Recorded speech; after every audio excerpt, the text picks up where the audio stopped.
After the U.S. officially recognized Jerusalem as the capital of Israel, President Trump insists he is still working on his peace plan. Israel, though, just dealt a blow to the possibility of a two-state solution by enacting a law that makes it much more difficult to negotiate any part of Jerusalem.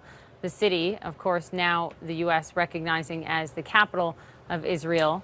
It's the most sensitive, perhaps the most important issue in the Israeli-Palestinian conflict. Our Oren Lieberman joins us now from Jerusalem with the latest. Technically, what this law does, Oren, is change the number of votes needed for something, but it's something incredibly important.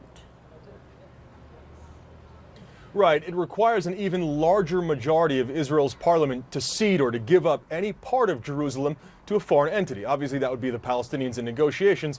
It essentially tries to take Jerusalem off the table in negotiations by requiring such a large majority. Because Jerusalem is so central, such an important part of the Israeli-Palestinian conflict, it makes any pursuit of a two-state solution all that much more difficult. It has a second part here. It also allows Israel's parliament to essentially change the borders of Jerusalem on its own, to redraw the municipal map. That allows it to pursue a plan that would remove Palestinian neighborhoods from Jerusalem in an attempt to ensure Jerusalem's Jewish majority as the capital of Israel there. Poppy?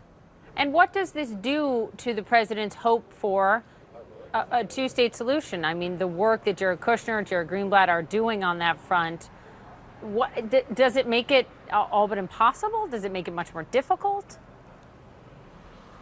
All but impossible is probably the right way to look at it at this point. It was a long shot to begin with, ever since Trump took office. And then when he recognized Jerusalem as the capital of Israel, the Palestinians walked away and said, look, we no longer view the U.S. as the impartial negotiator here. We're not dealing with whatever it is Trump has planned. In fact, at this point, after the latest law that was just passed, the Palestinians have said this is a declaration of war against the Palestinian people. And it shows that the Israel and the U.S. are no longer interested in a just and lasting peace. Now it's become even more difficult after that, because now Israel has attempted to take Jerusalem off the table, which means Trump not only has to deal with the Palestinian challenge, he now has to deal with the Israeli challenge.